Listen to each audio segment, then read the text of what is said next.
La Mini de deuxième génération était équipée de moteurs à essence créés par BMW et PSA. Il s'agit des fameux moteurs Prince, dont la fiabilité fait encore dresser les cheveux sur la tête. Sur les voitures françaises, ces moteurs sont désignés EP6, et sur les Mini, de N12 à N18. N12, Mini One 95 chevaux, N1 2B1 4A, Mini Cooper 120 chevaux, N1 2B1 6A. Ainsi, les moteurs de la Mini de deuxième génération, au moins jusqu'en 2011, constituent un gros inconvénient. Le moteur N12, alias EP6, est littéralement fait de défauts. Mais cela s'est amélioré littéralement chaque année. Si vous êtes intéressé par une Mini avec un moteur atmosphérique, alors il vaut mieux rechercher la dernière en date, c'est-à-dire plus proche de 2010 ou plus récent, c'est-à-dire avec moteur N16. En général, sous garantie et dans le cadre des campagnes de rappel, littéralement tout a été changé dans le N12 aspiré. Quelle que soit l'amélioration du moteur N12, le propriétaire doit toujours l'écouter et le renifler chaque semaine et vérifier le niveau d'huile. Si le moteur siffle, vous devez changer le couvercle de soupape, 11, 12, 7, 646, 554, payé $140. Le sifflet indique un trou dans la vanne à membrane du système de ventilation du carter. Vous pouvez faire des économies en choisissant la même housse dans les catalogues PSA ou en achetant un kit de réparation non original. Vous devrez choisir la membrane là où elle s'insère. Le boîtier du thermostat, 11, 53, 8, 699, 290, est en plastique, dure à peine 100 000 km et coûte environ $140. La pompe coûte le même prix, 11, 51, 7, 648, 827. Vous pouvez économiser de l'argent en achetant des pièces non originales. À propos, le système de refroidissement de tout moteur à essence Mini doit être surveillé avec une attention particulière. La surchauffe menace absolument tous les problèmes connus, y compris la perte d'élasticité des segments de piston supérieurs et conduit même à la chute des sièges de soupape de la culasse. En conséquence, brûlure d'huile, réduction de la compression et destruction des pistons et des soupapes, tout cela se produit, il vous suffit de faire bouillir un peu ce moteur. Et la chaîne de distribution de ce moteur dure environ 100 000 km. Cela dépend de la manière de changer l'huile. N14, Mini Cooper S174 chevaux, N1 4B1 6A, Mini Cooper SJCW 192 chevaux, N1 4B1 6C, le moteur N14 est le moins fiable, sujet à l'autodestruction si aucune mesure préventive n'est prise. Il s'agit du même N12, mais avec turbine et injection directe, mais sans valvétronique. Tout d'abord, le moteur N14 avait une bataille de pistons et de soupapes à cause d'un tendeur de chaîne défectueux. Une panne mortelle s'est produite lors de courses de 60 à 80 000 km. Bien sûr, le problème aurait pu être prévu, peu de temps avant que la chaîne de distribution ne saute, les moteurs commencent à gronder avec elle. Lorsqu'ils ont commencé à installer des tendeurs, 11 317 607 551, de la nouvelle révision, il s'est avéré que la chaîne commençait encore à trembler, mais seulement plus tard, plus près de 90 000 km. C'est vrai, la chaîne de distribution c'est déjà 11, 31, 8, 618, 318, tendue. Dans tous les cas, si la chaîne de distribution commence à trembler, elle rectifie facilement ses guides en plastique fluoré. Ils peuvent aller là où ils ne devraient pas, c'est-à-dire sous les composants mobiles à l'intérieur du moteur. Et de petits fragments et éclats obstruent facilement la prise d'huile, ce qui entraîne des dommages mortels de nature différente. L'étirement de la chaîne est également indiqué par la vitesse flottante, le voyant check engine, ainsi que par des erreurs dans la composition du mélange de carburant. Pour vérifier l'étirement de la chaîne, à la place du tendeur, vous pouvez visser un outil de mesure spécial. Vous pouvez simplement vérifier la correspondance des repères dans l'entraînement de distribution. Tous les moteurs N14 consomment facilement de l'huile à un taux moyen de 0,5 litre au 1000 km, souvent même 1 litre au 1000. Encore une fois, si vous ne surveillez pas le niveau, le moteur vide le bac facilement et sans effort. Cherche à nouveau à se suicider. Mais les intervalles d'entretien sont responsables de la consommation progressive d'huile. Idéalement, l'huile des moteurs N14 aurait dû être renouvelée tous les 5000 à 7000 km dès le premier changement. Trop d'huile provoque des dépôts accélérés de calamine sur les soupapes d'admission. Parce que l'injection est directe, les dépôts de carbone ne sont lavés par rien. Par la suite, la mobilité des valves est altérée. De plus, les joints de queue de soupape ne sont pas très durables. Ils tannent à 150 000 km, puis à travers eux l'huile pénètre dans les chambres de combustion. Non seulement l'huile disparaît dans les chambres de combustion du moteur N14, mais elle suinte également facilement sous le couvercle de soupape, à travers les tuyaux d'alimentation en huile et de vidange du turbocompresseur et à travers les joints du boîtier du filtre à huile. Un moteur rempli d'huile est la raison d'un entretien majeur avec la suppression de tout le charmant visage de cette voiture. N16 et N18. Mini One 98 chevaux, N16B16A, Mini Cooper 122 chevaux, N16B16A. Au cours de l'année modèle 2011, les moteurs N12 et N14 avaient absorbé tellement d'améliorations que BMW et Mini ont commencé à parler de l'apparition de nouveaux moteurs avec de nouveaux indices, N16 et N18. La N14 atmosphérique est très similaire à la N12 d'avant restylage. La seule différence est peut-être que les moteurs restylés ont reçu des pompes à huile contrôlées à 2 étages. Il n'y a aucune différence ni dans l'entraînement de distribution, ni dans la pompe et son boîtier avec thermostat, ni dans le couvercle de soupape avec la membrane VKG.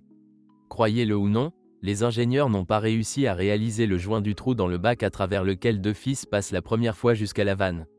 Ils ont proposé un kit de réparation, V860997380.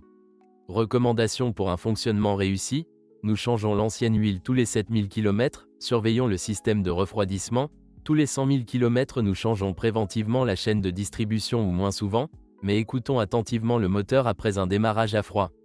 À propos, si vous dirigez une lampe de poche vers le goulot de remplissage d'huile, vous y verrez idéalement la surface argentée maximale de la culasse et des arbres à cames.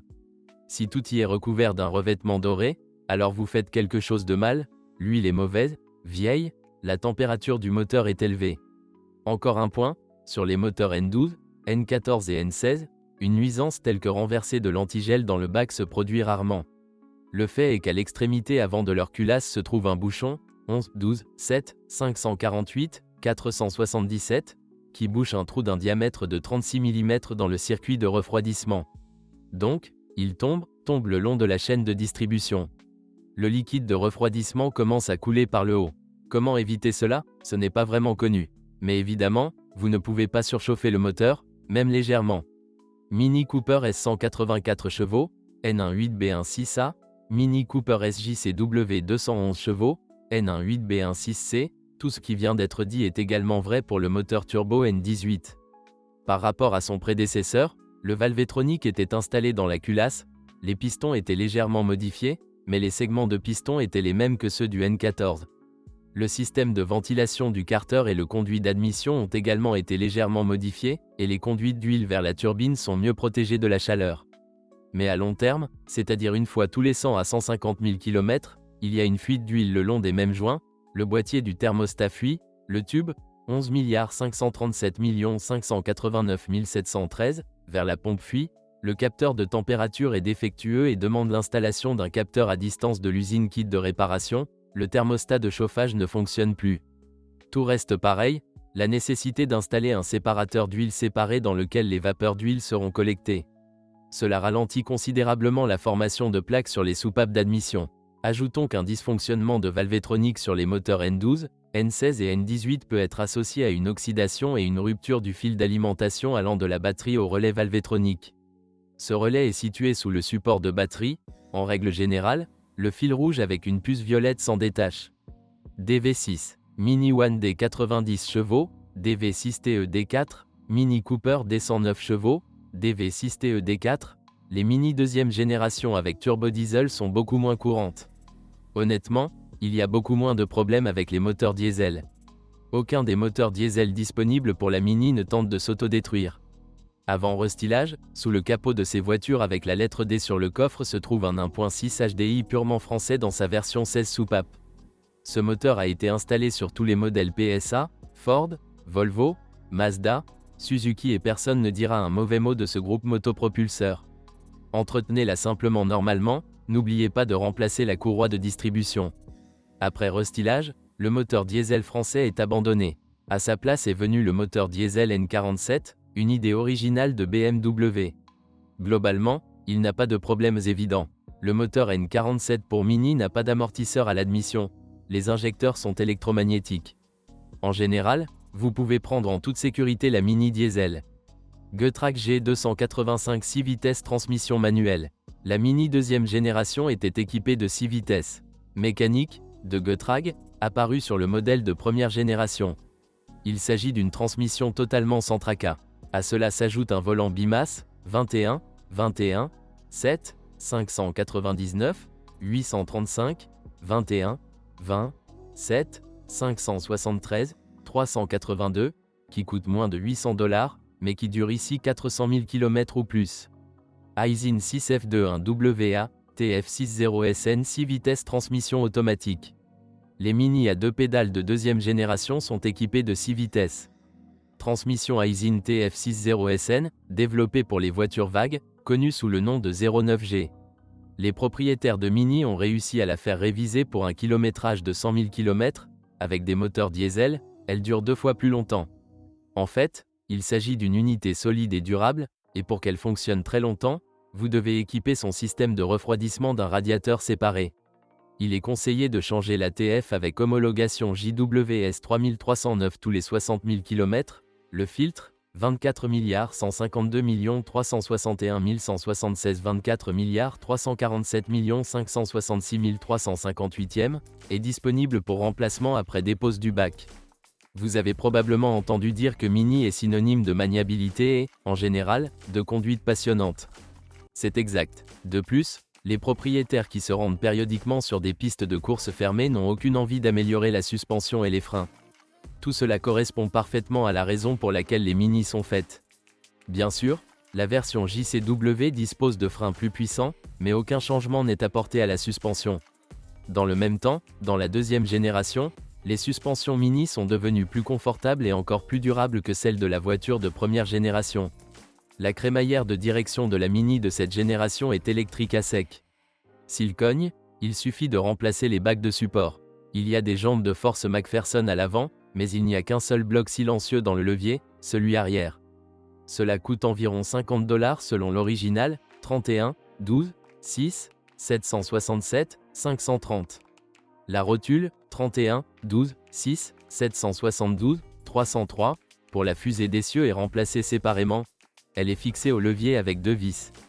La balle originale se vend $80. Le levier d'origine lui-même est en acier, 31, 12, 6, 772, 301, et coûte environ $200. La rotule pour sa partie avant peut être achetée séparément comme article non original. Mais en général, le levier dure plus de 200 000 km. Les consommables de suspension classiques sont les bagues, 31, 35, 6, 772, 844, et les jantes de force, 31, 35, 6, 778, 831, du stabilisateur avant. Ces pièces d'origine coûtent respectivement $13 et $35. Mais pour remplacer les bagues, il faut abaisser le faux châssis, car les boulons arrière des supports de montage reposent contre la carrosserie lorsqu'ils sont dévissés.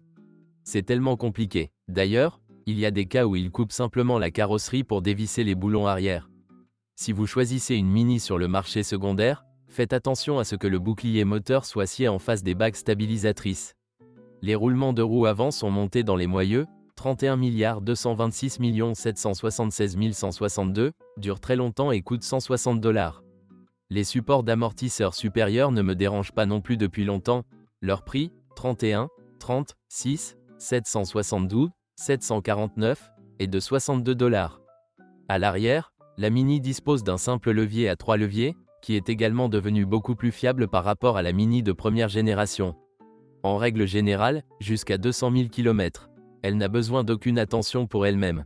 Les blocs silencieux des leviers arrière sont minuscules et durs, il n'y a littéralement rien à casser. Ils ne sont pas vendus séparément. Les deux maillons transversaux sont essentiellement identiques, 33, 32, 6, 768, 726 et 33, 32, 6, 768, 724. Dans l'original, ils coûtaient $200. Substitut de haute qualité $40 chacun. Le bloc silencieux du bras oscillant avant est vendu avec le support, 33, 30, 6, 799, 089, pour $70. Mais le bloc silencieux peut être acheté séparément pour $15. Les capteurs de hauteur de caisse de Mini ne durent pas longtemps sous le test de l'humidité et des secousses. Ils n'existent que dans l'original $150 chacun, 37, 14, 6, 866, 726. Avec la carrosserie, ou plutôt avec la peinture et la protection anti-corrosion, la Mini de deuxième génération s'en sort bien et mieux que son prédécesseur. Les éclats de peinture ne deviennent pratiquement pas rouges, la peinture elle-même ne s'efface nulle part. Si la Cooper est utilisée dans des conditions hivernales humides, nous vous conseillons de regarder la jonction des panneaux de bas de caisse et le bas sous les caoutchoucs des embrasures de porte. Il suffit de soulever le caoutchouc d'étanchéité posé le long du seuil, il peut y avoir de la corrosion. Et regardez les moulures décoratives des seuils des ouvertures de porte, parfois elles dépassent et peuvent être écrasées par la porte lors de la fermeture. Le décor chromé s'enduit et s'estompe simplement sous l'influence des réactifs hivernaux. Les phares et les anti-brouillards deviennent troubles et sont rapidement rayés par la saleté et le sable. Si nous parlons de la Cooper S, ces voitures ont un moteur turbo à essence et une prise d'air à l'avant du capot juste au-dessus de l'emblème. Ainsi, la grille d'entrée d'air se déforme sur son pourtour à cause de la chaleur de la turbine, qui se trouve juste en dessous d'elle. La situation de la corrosion sur le fond n'est pas toujours rose. Les seuils, recoins et zones recouverts de plastique se corrodent assez facilement s'ils sont exposés longtemps au sel et à d'autres réactifs. Par ailleurs, nous notons qu'il ne faut pas ignorer la corrosion sur les conduites d'huile en acier, tuyaux, sur les supports et les panneaux sous le capot. Il existe un tel endroit isolé sous la batterie, plusieurs fils d'alimentation y sont connectés, mais ils sont littéralement dans une humidité constante. Nous y reviendrons bientôt. L'angle du pare-brise de la Mini est proche de la verticale, il se raye donc assez rapidement et se brise facilement par les pierres qui s'y coincent. Lorsque le temps pluvieux s'installe, la Mini peut se réjouir que la porte latérale ne s'ouvre pas. Ce problème est inhérent à absolument toutes les Mini de première et deuxième génération et Countryman, jusqu'en 2016. Le fait est que l'eau pénètre sous la gaine du câble, elle rouille, se coince voire se brise. Le plus désagréable c'est que sur les Mini 3 portes, une porte avec un câble de poignée défectueux ne peut pas être ouverte sans endommager la porte. Vous pouvez accéder à la cabine par la porte de navigation ou par le coffre. Ensuite, vous devrez retirer le siège et retirer avec beaucoup de difficulté la garniture de porte sur la porte fermée pour accéder au levier de verrouillage. La poignée associée au malheureux câble coûte environ $100, 51 217 198 471. Si vous ressentez une ouverture serrée, alors il vaut mieux la changer au plus vite. Il est également nécessaire de retirer la garniture de porte pour remplacer les pinces de guidage, 51 337 342 897, des lève-vitres. Le fait est qu'en plus de l'humidité, beaucoup de poussière et de saleté pénètrent à l'intérieur des portes Mini. Ce mélange abrasif se dépose sur les glissières de guidage des lève-vitres, le long desquelles coulissent les pinces. C'est là que se produisent les grincements et les grincements. De plus, les pinces s'usent simplement, augmentant le jeu du verre. En conséquence, il se déplace de travers, repose ou rebondit, en position haute. L'ensemble du mécanisme de lève-vitre doit être nettoyé et remplacé par des pinces 4 pièces pour chaque porte. Pour lubrifier simplement les glissières du lève-vitre, vous n'avez pas besoin de retirer la garniture de porte. À cet effet, il y a une paire de bouchons en caoutchouc sur les bords inférieurs des portes. Les guides sont visibles derrière les bouchons, du lubrifiant peut y être appliqué. Les Mini restylés de deuxième génération ont hérité de BMW l'unité de commande pour tous les composants électriques, des ampoules des phares et des clignotants sur l'échelle des instruments jusqu'aux vitres et serrures électriques. Cette unité FRM3, 61, 35, 3, 452, 092, est située derrière la garniture près du repose-pied gauche du conducteur. Cet appareil n'aime vraiment pas les chutes de tension, une batterie faible, sa décharge lorsque l'appareil est actif. Un affaissement au démarrage du moteur, c'est tout. Ou plutôt, le firmware plante en premier, il peut être restauré par n'importe quel spécialiste Mini et BMW. Cependant, à long terme, la mémoire non volatile de ce bloc meurt tout simplement au niveau moléculaire, elle est tuée par des cycles de réécriture d'informations. En gros, plus vous conduisez longtemps avec des lampes grillées ou d'autres pannes électriques, plus les informations sont écrasées et plus tôt cet appareil tombera en panne. En général, si tous les systèmes électriques de la Mini tombaient en panne, les phares commençaient à briller constamment, il s'agit de l'unité FRM3. Le design intérieur de la Mini est joyeux et extravagant, mais il n'y a pas beaucoup de plastique souple ici. La couleur argentée des boutons s'estompe et devient noire sur de longues périodes. Parfois, de minuscules boutons de la console centrale restent bloqués. Les boutons du joystick sur les branches du volant ne sont pas très pratiques. Si la voiture est équipée d'un système multimédia basé sur l'iDrive bavarois, derrière le levier de vitesse se trouvera un court joystick sous la forme d'une sorte d'épingle ou de crayon avec quelques boutons. L'essentiel est qu'il n'y ait pas de points faibles évidents en termes de durée de vie à l'intérieur de la Mini. Le ventilateur du poêle grince rarement et les registres de ventilation ne se bloquent pratiquement pas.